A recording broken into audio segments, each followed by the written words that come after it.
Vamos seguindo aqui, gente. Vamos sair de São Paulo e ir para Brasília agora. Na abertura dos trabalhos legislativos do Congresso Nacional, o presidente Jair Bolsonaro foi hostilizado por parlamentares da oposição.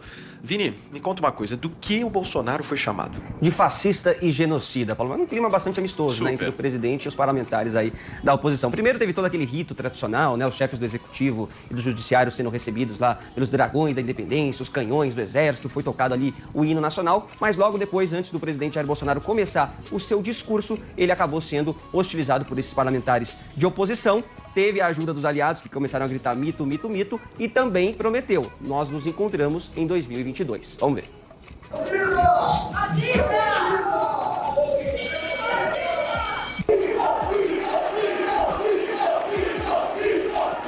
Nos encontramos em 22.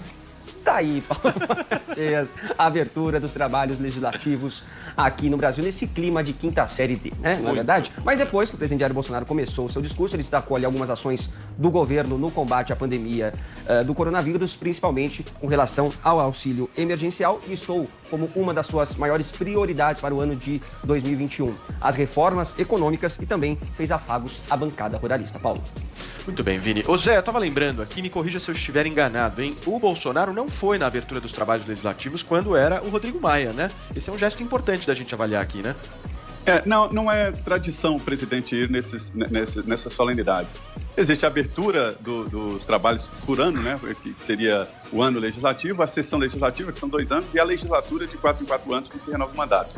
E, geralmente, o presidente manda a mensagem presidencial, o ministro-chefe da Casa Civil que vai, no caso o Onyx Lorenzoni que levou, né, e é lido pelo primeiro secretário do Congresso Nacional, que é o primeiro secretário da Câmara.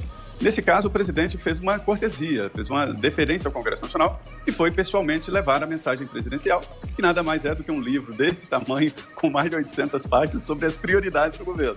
Mas a leitura é só de um resumo das prioridades. E é evidente que ali foi uma minoria, o PSOL, que chamou o presidente de fascista, esses termos genéricos. E os outros, assim, eu achei tudo muito estranho, muito ridículo. Eu acho isso meio estranho, meio coisa de campanha eleitoral, não de presidência da República. Olha, Paulo, eu vou trazer aqui uma experiência. O então deputado Jair Bolsonaro chamou o ministro Bresser Pereira de ladrão em pleno depoimento na Comissão do Trabalho da Câmara dos Deputados. Vigberto Tatucci, que presidia a sessão, que era presidente da Comissão do Trabalho. E no momento, o Vigberto, o senhor está advertido e tal, e tirou ele da sessão e tudo mais. E o Luiz Eduardo Magalhães, presidente da Câmara, cismou de caçar o mandato do deputado Bolsonaro por conta disso. Chamar o ministro de ladrão naquela época, era isso aí, não chamar de excelência já era uma agressão. E aí se descobriu que ele tinha sido punido lá na Comissão do Trabalho quando foi advertido. Mas o Bolsonaro chamou o ministro de ladrão e foi muito agressivo. Então, o Congresso é uma área mesmo de ações emocionais, todo mundo envolvido muito com emoções e com partido. Agora, eu não acho isso bom, não. Não é um bom presságio. Ninguém agride ninguém na sua própria casa, o seu convidado, né? Muito bem, Zé Maria Trindade. Deixa eu mandar um abraço aqui para o nosso Edgar Corona, ouvinte qualificado, que está ouvindo a gente aqui, CEO da Smart Fit. Um abração para você, Edgar. Paulinho Figueiredo, você, querido, seus comentários. Eu só queria fazer uma rápida correção aqui. Hostilizados pelos parlamentares da oposição, não. Hostilizados pelos parlamentares do PSOL, né? O PSOL é aquele partido socialista, né? Partido do socialismo. E, na verdade, socialismo é aquela ideologia que chacinou mais de 100 milhões de pessoas no século XX. Então, eu acho, ao menos curioso, ver esses deputados acusando Bolsonaro de genocida, fascista, esse tipo de coisa.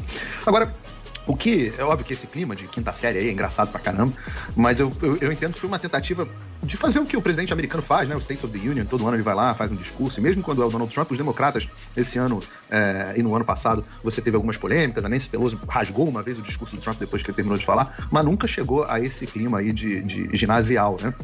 O que eu achei bacana no gesto do presidente, e aí o Zé Maria, que é o meu guru de Brasília, pode me corrigir se eu estiver errado, mas eu acho que hoje reina um clima mais harmonioso e mais amistoso. Até dentro do PSL parece que você está tendo composições. Aquele presidente do primeiro ano de briga com o próprio partido, briga com o Congresso, ou do segundo ano de mandato de briga com o presidente da Câmara quase que o tempo inteiro, bate-boca na Globo News, um tentando ferrar o outro e tal, o Rodrigo Maia tentando derrubar. Isso parece que passou. Hoje, pelo menos, você tem um clima harmonioso, mais harmonioso dentro da casa. E eu acho isso muito bom para o Brasil, porque como a gente tem feito a campanha aqui na Jovem Pan, O momento é o momento das reformas. E o momento das reformas precisa de entendimento entre o presidente e o Congresso. Eu estava vendo a prioridade de pautas do presidente, tanto para a Câmara quanto para o Senado. São todas pautas que, se você não estiver contra o Brasil, são todas pautas muito boas. Muito boas. Qual é o medo dessa gente? O medo é que, se o presidente Jair Bolsonaro aprovar essas pautas e conseguir fazer essas reformas, ele é, como ele diz aí no discurso, um candidato imbatível em 2022.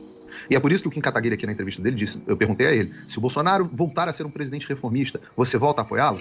E aí o desespero, ele disse que não, ele disse que tem que fazer o impeachment agora, não importa o que aconteça, tem que fazer o impeachment. Porque o desespero, a preocupação não é o Brasil. A preocupação é a mesma preocupação que aconteceu nos Estados Unidos, é tirar o presidente Bolsonaro a qualquer custo. Então não interessam as reformas, interessa tirar o presidente. Aí eu não sei, acho que vale uma reflexão para cada um de quem está com o Brasil em primeiro lugar. Joel, a sua análise. Mas até aí, Paulo, você poderia perguntar para alguém sobre o governo Dilma em 2015. Mas e se ela conseguir avançar com a agenda do ajuste fiscal do Joaquim Levy? Daí você vai passar a ser a favor? Se ela não, ela cometeu crimes de responsabilidade, ela tem que ser tirada. Esse foi exatamente o argumento do Kim. Deixa eu dizer uma coisa.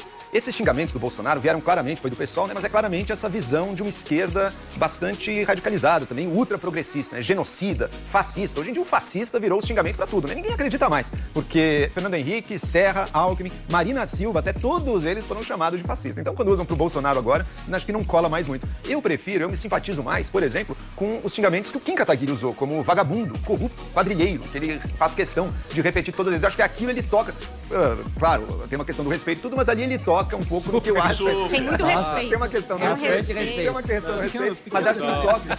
Mas acho que ele toca com mais objetividade no que de fato são. Não um arroubo radical de uma esquerda que não pode nem ouvir falar daquilo que já pinta os piores crimes, mas em coisas muito erradas e profundamente imorais que acontecem no governo Bolsonaro e com a pessoa de Jair Bolsonaro. Agora, novo presidente da Câmara, novo presidente do Senado, ótimo. Eu fico com o que o deputado Vinícius Poit comentou. O Bolsonaro não tem mais desculpa. Rodrigo Maia foi a desculpa perfeita para dizer por que foi tão pouca coisa que foi feita ao longo desses 2 anos de governo Bolsonaro. Nem sempre muito verdadeiro, viu? A reforma administrativa, vamos lembrar, o Bolsonaro demorou mais de 1 ano para mandar e depois, quando mandou, segurou também porque era ano eleitoral, 2020, não vamos votar isso agora, deixa para depois. Ok. A reforma tributária, o governo falou que ia mandar em 3 partes. Demorou, mandou a primeira parte e depois, até agora, não tocou mais no assunto. Existem as boas reformas já dos parlamentares, da Câmara e do Senado, mas a do governo mesmo, a gente nunca mais ouviu falar. Então, botar tudo na culpa do Rodrigo Maia, eu já discordo. Eu acho que o Rodrigo Maia foi, apesar de toda a sua independência e criar uma polarização com o governo, na pauta das reformas, o Rodrigo Maia estava do lado do governo. Agora, dá uma olhada na quantidade de coisas que agora a desculpa do Rodrigo Maia acabou.